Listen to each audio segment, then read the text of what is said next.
Halo semuanya, selamat datang kembali di channel Jendela Dunia. Jangan lupa tekan tombol subscribe dan nyalakan loncengnya. Mari kita buka jendela wawasan kita hari ini. Coba lo tutup mata sebentar. Iya beneran, tutup dulu. Tarik napas panjang, tahan dikit, terus hembuskan pelan-pelan. Sekarang coba lo bayangin suara kiamat. Apa yang mampir di kepala lo? Ledakan nuklir ala film Oppenheimer? Sirene meraung-raung kayak di Silent Hill? Atau orang-orang lari kocar-kacir di jalanan sambil teriak minta tolong dikejar zombie? Salah besar, bos. Di awal tahun 2026 ini kiamat itu datangnya sopan banget. Tanpa permisi, tanpa suara. Kiamat itu senyap, kiamat itu hening. Kayak grup WhatsApp kantor pas bos nanya, progres gimana? Selamat datang di Rayong. Kalau lo berdiri di sini sekarang, di tengah kawasan industri yang dulunya digadang-gadang jadi kebanggaan Asia Tenggara, hal pertama yang bakal bikin bulu kuduk lo merinding disco bukan karena ada kuntilanak atau penampakan pocong, tapi karena suaranya. Atau lebih tepatnya, karena nggak ada suara sama sekali. Dulu, tempat ini bisingnya minta ampun. Suara mesin stamping logam ngehajar baja tiap 2 detik sekali, dang, dang, dang. Desing forklift yang mondar-mandir bawa palet kayak semut lagi gotong royong. Teriakan mandor yang lagi darah tinggi, suara truk kontainer antre masuk gerbang, bau oli mesin kebakar campur keringat, asap tipis yang nandain kalau ekonomi lagi ngebut. Itu semua adalah simfoni uang, men. Itu suara kehidupan. Tapi hari ini, kosong melompong. Zonk. Lo cuma bisa denger suara angin laut yang nyapu debu di aspal jalanan yang mulai retak-retak rambut. Coba lo perhatiin sekeliling deh. Ini yang bikin kepala gue pusing 7 keliling dan gue yakin lo juga bakal ngerasa ada yang glitch sama pemandangan ini. Ini bukan reruntuhan zaman perang kayak di film dokumenter sejarah. Ini bukan kota tua yang ditinggalin 100 tahun lalu kayak kota tua Jakarta pas lagi sepi pengunjung. Coba dongak ke atas, lihat lampu jalanan LED-nya, masih nyala terang benderang bro. Infrastrukturnya canggih abis. Jalanannya lebar, mulus kayak pipi selebgram, siap nampung ribuan truk logistik. Kabel optik tertanam rapi jali. Semuanya siap, semuanya modern. Pemerintah Thailand udah bakar duit miliaran baht buat mastiin lampu-lampu ini tetap nyala. Seolah-olah ngasih sinyal desperado kayak, hey, woi, kami masih buka loh. Please dong mampir, kami siap berbisnis. Tapi sekarang, coba lo turunin pandangan lo dikit. Lihat ke gerbang pabrik di sebelah tiang lampu canggih itu. Papan namanya karatan. Huruf-huruf logonya ada yang copot ngegantung miring kayak gigi mau tanggal, dimakan korosi udara pantai. Pos satpamnya kosong, atau kalaupun ada orangnya, dia cuma duduk bengong main slot atau scroll TikTok karena nggak ada satupun truk yang perlu dia catat nomor polisinya hari ini. Rumput liar mulai tumbuh liar di sela-sela paving block area parkir direksi yang dulunya licin mengkilap. Kontras ini gila banget kan? Lampu masa depan yang nyorot ke kuburan industri masa lalu. Ini yang gue sebut sebagai modern ghost town. Kota hantu modern, orang-orang dulu nyebut tempat ini dengan busung dada, the Detroit of Asia. Detroitnya Asia Bray. Tempat di mana mobil-mobil Jepang, suku cadang elektronik, dan mesin-mesin canggih dirakit buat disebar ke seluruh dunia. Julukan itu dulunya adalah pujian, simbol flexing kekuatan ekonomi. Tapi sekarang di tahun 2026, julukan Detroit itu kedengeran kayak kutukan ibu tiri. Kita semua tahu apa nasib Detroit di Amerika sana kan? Hancur lebur. Tapi bedanya, kalau Detroit hancur karena ditinggalin penduduknya dan bangkrut total, apa yang terjadi di Rayong dan beberapa kawasan industri Thailand lainnya ini jauh lebih misterius dan jauh lebih horor. Kenapa gue bilang horor? Karena pabrik-pabrik ini secara teknis belum mati. Mereka tidak bangkrut. Belum ada pengumuman likuidasi di koran atau portal berita. Saham induk perusahaannya mungkin masih diperdagangkan di bursa saham. Listrik masih dialirkan ke gedung utama. Mereka ada dalam kondisi zombie state. Mati sur. Jantungnya masih ada, tapi udah berhenti berdetak. Badannya masih utuh, tapi jiwanya udah cabut. Gue nggak asal ngomong atau lagi bikin cerpen horor ya.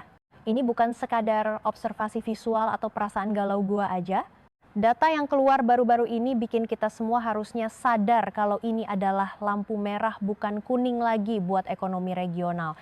Termasuk kita yang lagi santai-santai di Indonesia. Coba kita bedah laporan terbaru dari OIE, Office of Industrial Economics Thailand, yang rilis awal tahun 2025 kemarin. Angka ini bikin merinding kalau lo ngerti cara bacanya. Mereka melaporkan bahwa capacity utilization rate atau tingkat utilisasi kapasitas industri Thailand sudah anjlok di bawah 60%. Biar gue perjelas pakai speaker masjid. Di bawah 60% guys. Lo tahu artinya apa? Bayangin lo bikin hajatan atau resepsi nikahan gede-gedean di gedung mewah. Lo sewa catering buat 1000 porsi, lo sewa AC standing yang dingin banget, lo bayar listrik full, lo sewa dangdut orkestra, tapi yang datang kondangan cuma setengah gedung pun nggak nyampe. Lo bayar biaya operasional untuk kapasitas 100%, tapi output atau amplop yang lo terima cuma 50-an%. Itu namanya boncos. Itu namanya pendarahan finansial. Itu namanya bakar duit tanpa api. Dalam ilmu manufaktur, angka di bawah 60% itu adalah zona bahaya alias zona degradasi. Itu adalah titik di mana biaya perawatan mesin lebih mahal daripada keuntungan barang yang diproduksi. Mesin-mesin raksasa itu nggak bisa cuma dimatiin ceklek gitu aja, kayak lo matiin laptop pas ketahuan nonton bokep. Mereka harus tetap dipanasin, di maintenance, dikasih pelumas, dijaga suhunya walaupun nggak memproduksi apa-apa. Jadi pabrik-pabrik di Rayong ini, mereka hidup cuma buat nunggu kematian. Mereka beroperasi cuma untuk merawat besi tua. Sakit jiwa kan? Coba lo rasain atmosfernya lagi. Lo jalan di trotoar yang sepi ini, dulu jam segini, jam makan siang, jalanan ini harusnya macet total. Chaos sama ribuan buruh pabrik yang tumpah ruah keluar cari makan. Warung-warung tenda di pinggir jalan harusnya penuh sesak. Asap sate ngebul bikin pedih mata, suara ketawa, suara orang teriak pesen, teh manis anget satu bu. Itu adalah ekonomi mikro yang hidup dari tetesan keringat industri makro. Sekarang, warung-warungnya udah digulung, bos. Ruko-ruko di seberang pabrik ditempeli kertas disewakan atau dijual cepat yang warnanya udah pudar jadi kuning kena matahari, saking lamanya nggak laku-laku. Ekosistemnya mati. Game over. Ketika pabrik mati suri, yang mati bukan cuma mesinnya, tapi juga abang ojol yang biasa mangkal nungguin orderan buruh, ibu-ibu kantin yang biasa masak nasi rames, bapak kos yang kamarnya sekarang kosong melompong kayak hati jomblo abadi. Ini adalah efek domino yang senyap. Gak ada demo besar-besaran yang bakar ban di depan gerbang karena pemecatan atau pengurangan jam kerjanya dilakukan pelan-pelan. Dikit-dikit, saking halusnya kita nggak sadar kalau industrinya udah jadi zombie. Dan yang paling bikin nyesek di dada adalah pertanyaan ini, kemana perginya semua pesanan itu? Kenapa mesin-mesin ini berhenti? Apakah dunia udah nggak butuh mobil? Apakah kita udah nggak butuh elektronik? Jawabannya, kita masih butuh bro. Dunia masih belanja. Malah makin gila belanjanya. Check out Shopee jalan terus. Tapi barang-barangnya tidak lagi datang dari sini. The Detroit of Asia sedang menyaksikan dirinya sendiri digerogoti oleh penyakit yang nggak terlihat.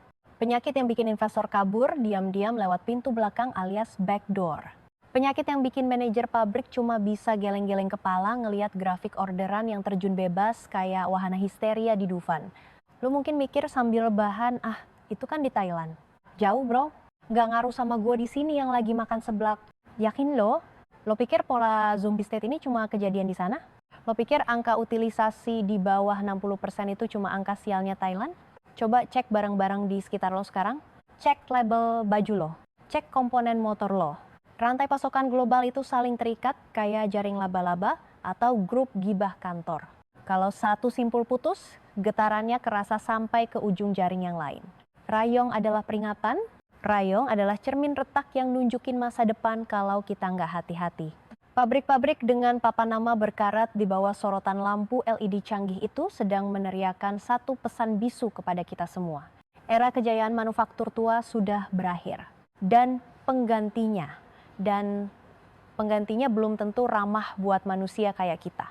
Tapi pertanyaannya, apa yang sebenarnya membunuh mereka? Siapa pembunuh berdarah dingin yang bikin pabrik-pabrik segede gaban ini jadi tak berdaya kayak kerupuk kena air? Apakah karena kalah saing harga? Apakah karena teknologi?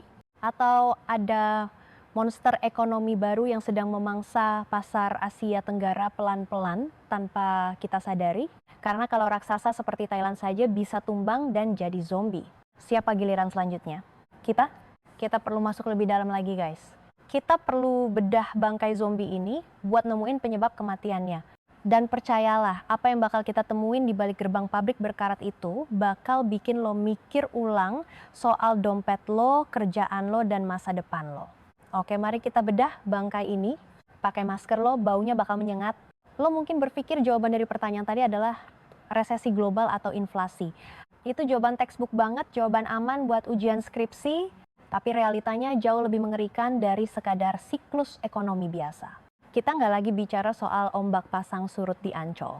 Kita sedang bicara soal tsunami. Dan gue punya buktinya. Mari kita mulai autopsi ini dengan pasien pertama. The canary in the coal mine. Burung kenari di dalam tambang batu bara. Lo tahu kan istilah ini? Dulu, penambang bawa burung kenari ke bawah tanah.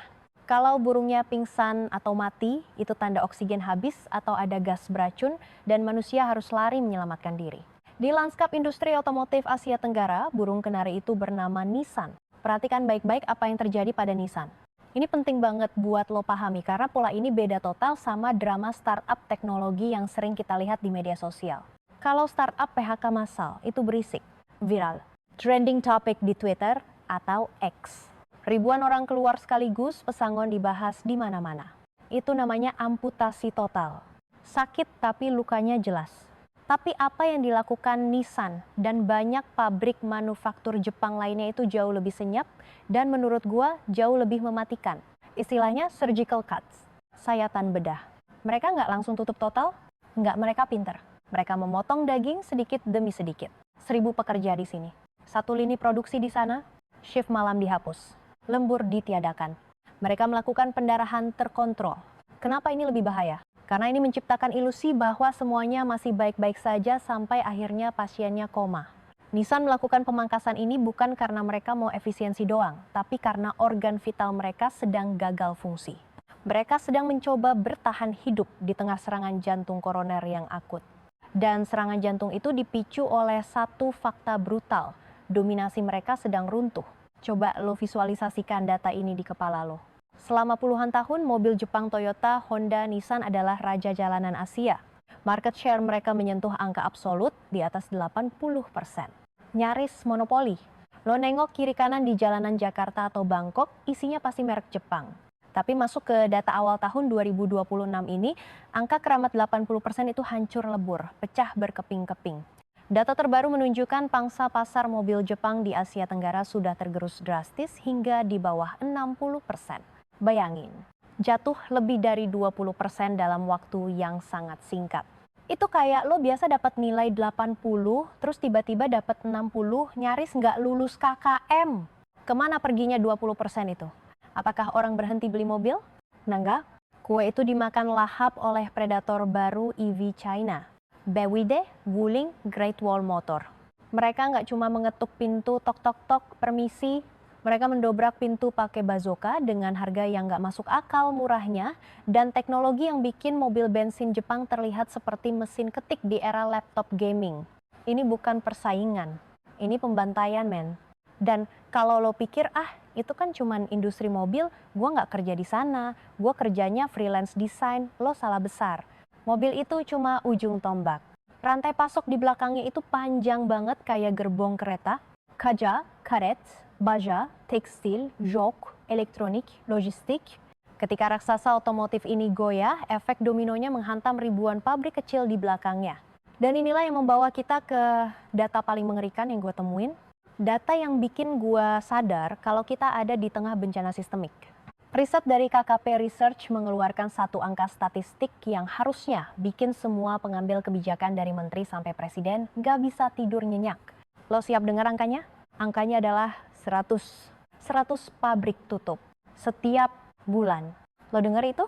Bukan 100 per tahun, 100 per bulan. Woi, gue mau lo bener-bener meresapi angka itu. Coba bayangkan sebuah peta digital di layar depan lo sekarang. Peta kawasan industri Asia Tenggara. Setiap kali ada satu pabrik tutup, muncul satu titik merah. Di kondisi normal mungkin muncul 1 atau 2 titik merah dalam seminggu. Wajar, bisnis ada yang gagal, namanya juga usaha. Tapi dengan kecepatan 100 pabrik per bulan, peta itu nggak lagi berbintik merah. Peta itu meledak. Titik-titik merah itu muncul bertubi-tubi seperti tembakan senapan mesin di game Call of Duty. Pop, pop, pop, pop, terus-menerus tanpa henti. Dari Cikarang, Karawang sampai Rayong di Thailand dan Binh Duong di Vietnam. Setiap titik merah itu bukan sekadar data statistik buat laporan skripsi. Satu titik merah itu mewakili ratusan bahkan ribuan manusia yang kehilangan pendapatan. Satu titik merah itu berarti mesin-mesin seharga miliaran rupiah dimatikan selamanya. Satu titik merah itu adalah ekosistem warteg, kos-kosan, dan ojek di sekitarnya yang ikut mati suri. Ini yang gue sebut sebagai data avalanche, longsoran data. Fakta-fakta ini menimbun kita begitu cepat sampai kita nggak sempat napas. Kita terlalu sibuk melihat video TikTok lucu atau debat politik nggak penting di Twitter, sementara di sektor real, fondasi ekonomi kita sedang digerogoti rayap raksasa. Jadi kalau ada yang bilang ekonomi sedang sedikit lesu atau ini cuma koreksi pasar sementara, lo bisa tunjukin data ini ke muka mereka. Kejatuhan market share dari 80% ke 60% itu bukan koreksi, itu pergeseran zaman. 100 pabrik tutup per bulan itu bukan anomali, itu eksodus massal. Ini bukan lagi tanda-tanda bahaya. Sirenenya sudah berbunyi dari kemarin, tapi kita telat mendengarnya karena kita terlalu nyaman dengan nostalgia masa lalu. Pertanyaannya sekarang, kalau pabrik-pabrik ini tutup, kalau Jepang mulai kalah perang, dan Cina mulai mengambil alih tahta dengan cara yang agresif, apa dampaknya buat dompet lo bulan depan? Apa dampaknya buat cicilan rumah KPR lo? Karena percayalah, pergeseran raksasa ini bakal menciptakan gelombang kejut yang bakal sampai ke pintu rumah lo, lebih cepat dari yang lo duga. Dan bagian paling menakutkan, ini baru permulaan guys. Di balik angka-angka statistik ini, ada satu pola tersembunyi yang lebih gelap lagi. Sebuah fenomena yang gue sebut sebagai ilusi pertumbuhan. Kita bakal bongkar itu di bagian selanjutnya. Jangan kemana-mana, tahan napas. Oke. Tarik napas dulu, tahan hembuskan. Huft. Gue tahu, data di part sebelumnya itu berat banget. Angka-angka tentang penutupan pabrik dan PHK massal itu emang bikin mual kalau dipikirin terlalu dalam. Sering? Pasti. Tapi panik gak akan nyelesain masalah cicilan lo, dan panik gak akan bikin lo siap menghadapi apa yang bakal terjadi di 2026 ini. Jadi sekarang, gue mau ajak lo duduk sebentar. Kita cooling down, kita ngopi dulu, kita singkirkan dulu grafik-grafik yang naik turun itu, dan kita pakai logika sederhana. Kita bedah kenapa hal ini bisa terjadi. Karena kalau lo cuma lihat beritanya pabrik A tutup, pabrik B pindah, lo cuma lihat gejalanya. Lo nggak lihat penyakitnya. Dan percaya sama gue, penyakit industri Thailand ini kompleks. Tapi polanya sebenarnya sangat familiar di kehidupan kita sehari-hari. Coba bayangin gini, hubungan antara investor asing terutama Jepang dengan industri Thailand saat ini itu persis kayak hubungan toxic alias toxic relationship. Lo tahu kan tipe pacaran yang udah di ujung tanduk? Ini tuh kayak pacar yang nggak mutusin lo secara resmi, tapi chat lo cuma di read doang selama 6 bulan. Sakit kan? Gak ada kata putus, status di bio Instagram masih in a relationship tapi rasanya kosong. Gak ada ajakan makan malam, gak ada rencana masa depan, gak ada diskusi mau nikah kapan. Nah itulah yang dilakukan Jepang ke Thailand sekarang. Mereka gak langsung angkat kaki 100% besok pagi, itu terlalu dramatis dan mahal. Yang mereka lakukan adalah silent quitting, mereka stop investasi baru. Mereka stop upgrade mesin. Mereka biarkan pabrik yang ada berjalan dengan autopilot sampai masa pakainya habis, sambil pelan-pelan mereka bangun rumah baru di tempat lain. Pertanyaannya, kenapa pacar setia ini tiba-tiba jadi dingin kayak es batu? Kalau lo buka kolom komentar berita ekonomi, atau dengerin obrolan bapak-bapak di pos ronda, pasti ada satu mitos yang selalu diulang-ulang. Itu karena upah buruh di Thailand udah kemahalan. Makanya investor kabur cari yang murah. Gue kasih tahu ya, itu mitos. Itu jawaban malas. Kalau masalahnya cuma upah murah, pabrik-pabrik itu nggak bakal pindah ke Vietnam atau Indonesia. Mereka bakal pindah ke pedalaman Afrika atau negara termiskin di Asia Selatan sekalian. Tapi faktanya enggak kan? Masalahnya bukan cuma di gaji karyawan, masalahnya ada di dua monster yang jarang dibahas orang awam, biaya energi dan logistik. Mari kita buka datanya, dan tolong simak baik-baik karena ini yang bakal ngaruh ke harga barang yang lo beli di supermarket. Kita mulai dari listrik. Di dunia manufaktur, listrik itu darah. Tanpa listrik, mesin mati, produksi stop. Sejak krisis energi global beberapa tahun lalu dan menipisnya cadangan gas di Teluk Thailand, harga listrik industri di Thailand itu meroket gila-gilaan. Kalau kita komparasi data tarif listrik industri rata-rata di ASEAN, Thailand itu sekarang ada di posisi yang sangat tidak seksi. Mereka dipaksa mengimpor LNG atau gas alam cair yang harganya fluktuatif banget kayak mood cewek PMS. Akibatnya, tarif listrik industri di Thailand itu bisa tembus di angka setara 4-5 baht per kWA atau sekitar 13-15 sen dolar AS per kWA. Mahal banget bro. Itu kayak lo biasa bayar token listrik 100.000 dapat banyak, sekarang dapat dikit banget sampai meteran bunyi tit-tit-tit mulu. Terus bandingin sama Vietnam, meskipun infrastruktur mereka kadang masih batuk-batuk, pemerintah Vietnam mati-matian menjaga tarif listrik industri mereka tetap kompetitif di kisaran 7 sampai 8 sen dolar AS per kWh. Hampir setengah harga Thailand. Terus Indonesia gimana? Di sini, berkat subsidi dan bauran energi kita yang ya harus diakui masih kotor karena banyak pakai batu bara, tarif listrik industri kita juga masih bisa ditekan di angka 8 sampai 10 sen dolar tergantung golongan. Jadi, lo sebagai investor, lo punya pilihan. Buka pabrik di Thailand dengan biaya listrik 2 kali lipat atau pindah ke tetangganya. Hitungan matematika anak SD pun tahu jawabannya. Itu baru listrik. Sekarang kita masuk ke monster kedua, logistik. Thailand dulu bangga banget dengan statusnya sebagai Detroit of Asia. Infrastruktur mereka juara. Jalan mulus, pelabuhan mantap. Tapi itu dulu. Infrastruktur mereka sekarang menua. Kayak atlet yang udah lewat masa primanya. Sementara itu, lihat apa yang terjadi di Vietnam. Data logistik menunjukkan Vietnam agresif banget bangun jalan tol dan pelabuhan baru. Biaya logistik di Thailand itu stagnan tinggi di kisaran 13% sampai 14% dari PDB mereka. Sedangkan Indonesia, walaupun kita sering ngeluh macet atau kena pungli Pak Ogah, tapi pembangunan infrastruktur masif 1 dekade terakhir mulai nunjukin hasil. Indeks kinerja logistik kita pelan-pelan membaik, mempersempit jarak dengan Thailand. Biaya logistik kita memang masih tinggi, tapi trennya membaik, sedangkan Thailand jalan di tempat. Jadi, ketika ada yang bilang investor kabur karena buruh minta naik gaji, lo bisa ketawain argumen itu. Investor kabur karena Thailand kejebak dalam middle income trap yang sempurna. Penduduknya menua atau aging population, sehingga tenaga kerja makin sedikit, biaya energi mahal karena sumber daya alam habis, dan infrastruktur yang tidak lagi memberikan keunggulan kompetitif. Ini adalah kombinasi mematikan. Bayangin lo punya toko. Sewa ruko naik terus karena listrik mahal, jalanan di depan toko macet parah karena logistik mandek, dan karyawan lo makin tua dan susah dicari. Apa yang lo lakuin? Lo bakal cari ruko baru di tempat lain kan? Pindah lapak bos. Itulah yang terjadi. Thailand kehilangan daya tariknya bukan karena satu kesalahan fatal, tapi karena ribuan luka kecil yang dibiarkan menganga selama bertahun-tahun. Mereka terlalu nyaman di zona nyaman. Mereka pikir Jepang bakal selamanya setia. Mereka lupa kalau dalam bisnis, kesetiaan itu cuma valid selama profit masih masuk akal. And sekarang, ketika pacar lamanya mulai ghosting, Thailand panik. Tapi, tunggu dulu.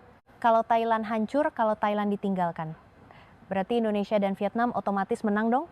Berarti kita bakal jadi raja baru di Asia Tenggara kan? Logikanya sih gitu. Musuh lo kalah, berarti lo menang. Tapi sayangnya dunia nggak seindah itu, Ferguson. Realita di tahun 2026 ini jauh lebih licik. Justru disinilah letak plot twist-nya. Kejatuhan Thailand ini bukan semata-mata karena Vietnam atau Indonesia lebih hebat. Ada pemain ketiga, ada orang ketiga dalam hubungan toksik ini yang datang bukan untuk memperbaiki keadaan, tapi untuk mengambil alih seluruh rumah.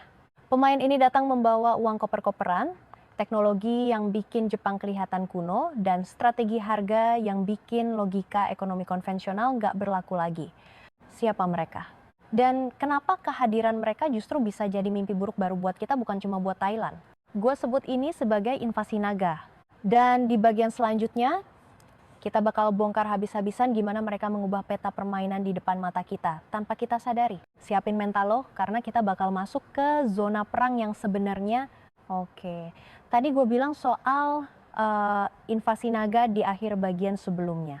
Itu terdengar seram, gue tahu. Tapi sebelum kita main tunjuk-tunjuk menyalahkan pihak luar, entah itu Cina, Vietnam, atau siapapun, kita harus bedah dulu mayat yang ada di depan mata kita ini.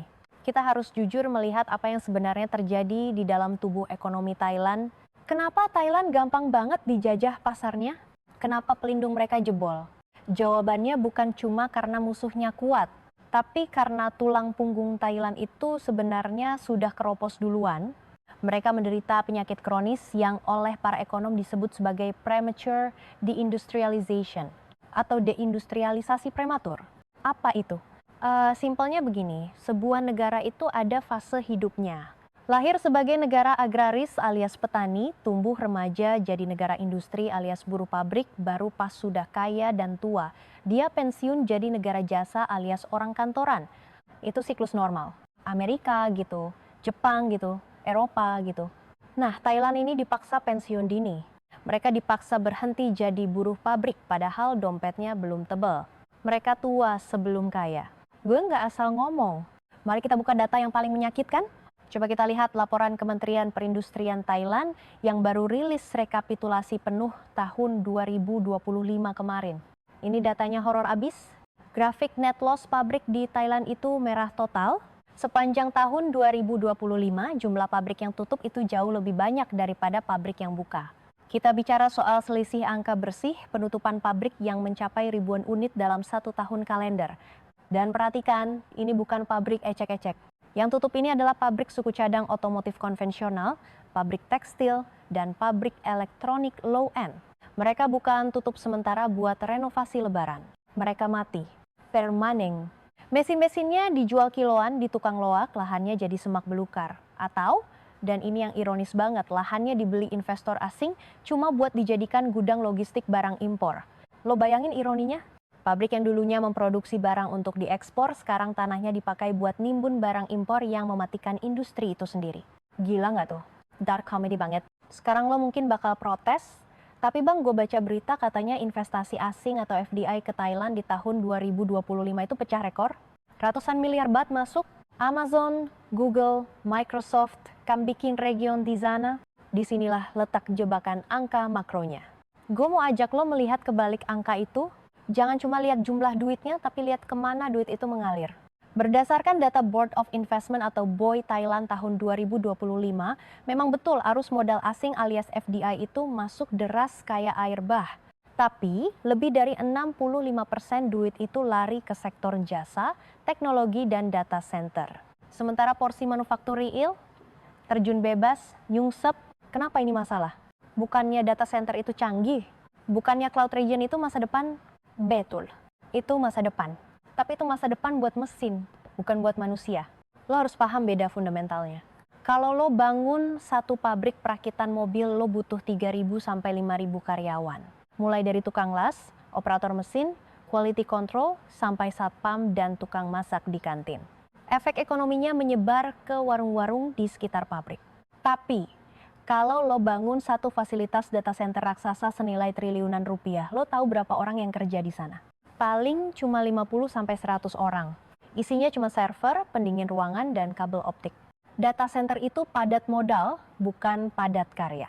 Uangnya masuk ke neraca negara, bikin cadangan devisa kelihatan cantik di atas kertas, tapi tidak menciptakan lapangan kerja massal buat rakyat jelata yang baru aja di PHK dari pabrik mobil tadi. Uangnya ngumpul di atas, tapi nggak menetes ke bawah. Trickle down efeknya mampet. Inilah yang gue maksud dengan deindustrialisasi prematur. Struktur ekonominya lompat dari pabrik ke digital, tapi rakyatnya tertinggal di tengah jalan. Skill rakyatnya masih skill buruh rakitan, tapi lapangan kerjanya berubah jadi skill coding dan cloud computing. Gak nyambung. Mismatch nih ya parah banget. Dan kondisi ini diperparah dengan fakta yang lebih menyedihkan. Thailand sedang dicoret dari kartu keluarga supply chain global. Dulu, Thailand itu anak emas. Julukannya Detroit of Asia. Kalau Toyota, Honda, atau Mitsubishi mau bikin mobil, mereka pasti ajak keluarga di Thailand buat bikin bautnya, bikin joknya, bikin kacanya. Rantai pasoknya lokal. Sekarang, di tahun 2026 ini, pemain baru yang gue sebut naga tadi, alias China, datang dengan aturan main sendiri. Merek-merek EV China yang sekarang menguasai jalanan Bangkok itu, mereka nggak pakai supplier lokal Thailand. Mereka bawa keluarga mereka sendiri dari kampung halaman. Baterainya dari Cina, motor listriknya dari Cina, bahkan baut-bautnya diimpor satu paket dari Cina. Pabrik di Thailand cuma jadi tempat merakit Lego yang komponennya sudah jadi. Akibatnya apa? Industri pendukung lokal mati kelaparan. UKM-UKM Thailand yang puluhan tahun hidup dari orderan pabrik Jepang sekarang gigit jari. Mereka nggak diajak main lagi. Mereka diusir dari rantai pasok global di tanah mereka sendiri. Jadi teman-teman, kalau lo melihat Thailand hari ini, tolong jangan anggap ini sekedar ekonomi lagi lesu. Jangan anggap ini sekadar siklus bisnis biasa. Kalau ekonomi itu tubuh manusia, resesi itu kayak flu. Dikasih obat istirahat dan stimulus vitamin, dia sembuh. Tapi apa yang terjadi di Thailand sekarang, ini bukan flu. Ini kanker tulang. Ini masalah struktural. Penyakitnya ada di fondasi paling dasar. Uang yang masuk tidak menyerap tenaga kerja. pabrik yang tutup tidak tergantikan. Dan posisi mereka dalam peta dunia sudah digeser paksa. Sistemnya membusuk dari dalam. The systemic rot is real. Dan lo tahu apa yang bikin gue merinding waktu nulis naskah ini? Ketika gue melihat pola grafik net loss pabrik di Thailand. Ketika gue melihat serbuan investasi data center yang minim lapangan kerja.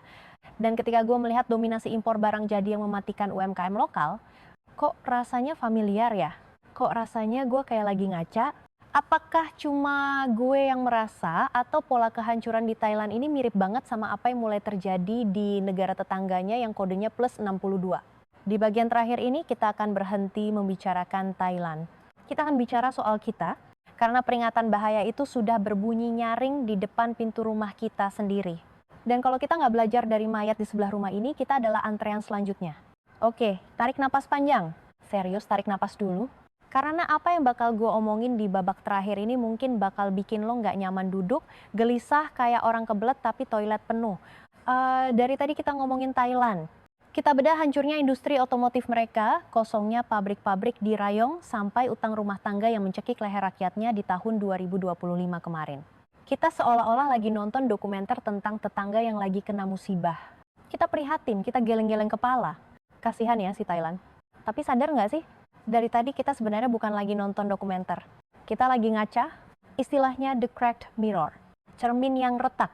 Apa yang terjadi di Thailand hari ini, di awal 2026 ini, adalah trailer film horor buat Indonesia di tahun 2030.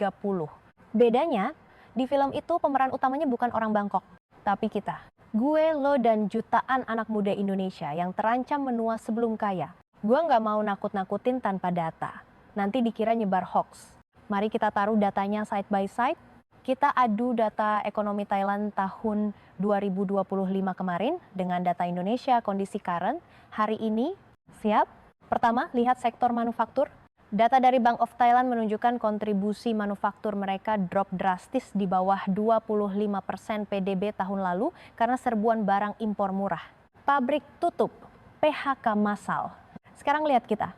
Data BPS terakhir menunjukkan porsi industri pengolahan kita terhadap PDB terus menyusut, sekarang udah main di angka belasan persen. Istilah ekonominya premature deindustrialization. Kita belum jadi negara maju, tapi pabrik kita udah pada bungkus duluan. Sama kan polanya? Pilek keciplek. Kedua, utang rumah tangga. Thailand hancur karena household debt menyentuh angka keramat 91% dari PDB. Orang kerja cuma buat bayar bunga. Ekonomi macet karena nggak ada yang belanja. Indonesia, angka kita secara rasio memang masih terlihat aman di kisaran 30-40% kalau dilihat sekilas. Tapi coba bedah isinya. Data OJK menunjukkan lonjakan kredit macet di sektor pinjaman online atau pinjol dan pay later, terutama di kalangan Gen Z dan milenial. Di Thailand, mereka tercekik utang mobil dan properti. Di sini, anak muda kita mulai tercekik utang konsumtif untuk gaya hidup, beli skincare, gacha game, atau tiket konser. Penyakitnya beda, tapi virusnya sama, daya beli semu yang ditopang utang. Ketiga, dan ini yang paling ngeri, ilusi investasi high-tech. Tahun 2024 sampai 2025, Thailand bangga banget karena Amazon, Google, dan Microsoft masuk bikin data center. Tahun yang sama, Indonesia juga sorak-sorai karena investasi serupa masuk ke Jawa Barat dan sekitarnya. Tapi lihat realitas Thailand di 2026 sekarang. Investasi itu nilainya triliunan, yes. Tapi serapan tenaga kerjanya 0, sekian persen. Data center itu isinya server, bukan manusia. Sementara pabrik padat karya yang menyerap ribuan orang garmen, tekstil, sepatu, malah gulung tikar. Kita sedang menukar ratusan ribu lapangan kerja buruh dengan segelintir lapangan kerja teknisi server, sambil berharap ekonomi akan baik-baik saja. Itu bukan strategi, itu Yudi, bos. Gue jadi teringat laporan Bank Dunia yang sering kita abaikan. Mereka sudah warning soal middle income trap ini dari bertahun-tahun lalu. Thailand sekarang sudah resmi terperangkap. Pintunya sudah dikunci dari luar, kuncinya dibuang ke laut. Dan Indonesia, kita sedang berdiri di ambang pintu yang sama. Kita punya satu kartu as yang Thailand nggak punya, bonus demografi. Jumlah anak muda kita melimpah. Pasar kita raksasa. Tapi kartu as ini punya tanggal kadaluarsa. Tahun 2030 sampai 2035 adalah puncaknya. Kalau sampai tahun 2030 nanti, kita gagal melakukan reindustrialisasi. Kalau kita gagal mengganti pabrik-pabrik yang tutup itu dengan lapangan kerja yang layak, kalau kita cuma mengandalkan hilirisasi barang mentah tanpa membangun industri barang jadi yang kompetitif, maka bonus demografi itu akan berubah menjadi bencana demografi. Jutaan anak muda produktif tanpa pekerjaan, tanpa skill yang relevan, hidup di tengah biaya hidup yang meroket sambil melihat negaranya dibanjiri produk asing. Bayangkan sosial politiknya, bayangkan tingkat kriminalitasnya. Itu bukan lagi Indonesia emas 2045. Itu Indonesia cemas. Jadi apa poin dari curhatan panjang lebar ini? Poinnya adalah kita nggak punya waktu untuk denial. Narasi ekonomi kita kuat, fundamental kita kokoh itu boleh dipakai pejabat di podium, tapi nggak boleh membuai kita di lapangan. Kita harus berhenti melihat Thailand sebagai saingan dan mulai melihat mereka sebagai studi kasus kegagalan yang mahal. Pelajaran yang dibayar dengan air mata jutaan pekerja di sana, supaya kita nggak perlu membayarnya di sini. Buat para pemangku kebijakan yang mungkin nonton ini, berhenti memuja angka investasi nominal kalau tidak menyerap tenaga kerja. Fokus kembalikan daya saing industri kita. Persulit impor barang jadi yang sampah, permudah bahan baku industri, dan buat lo, kita semua yang ada di level akar rumput, kencangkan sabuk pengaman. Kurangi utang konsumtif. Upgrade skill yang nggak bisa digantikan oleh algoritma atau robot. Karena badai yang menghancurkan rumah tetangga, anginnya sudah mulai menggoyangkan jendela rumah kita. Cermin itu sudah retak, teman-teman. Bayangan di dalamnya mulai terlihat mengerikan. Pertanyaannya sekarang cuma satu. Apakah kita akan diam saja menunggu cermin itu pecah berantakan dan melukai kita semua? Atau kita mulai berbenah, mumpung retaknya belum meruntuhkan segalanya? Tahun 2030 tinggal 4 tahun lagi. Jam terus berdetak. Tik, tok, tik, tok. Dan suara mesin pabrik di kejauhan mulai terdengar makin pelan. Sampai jumpa di masa depan yang semoga, cuma semoga, lebih baik dari hari ini.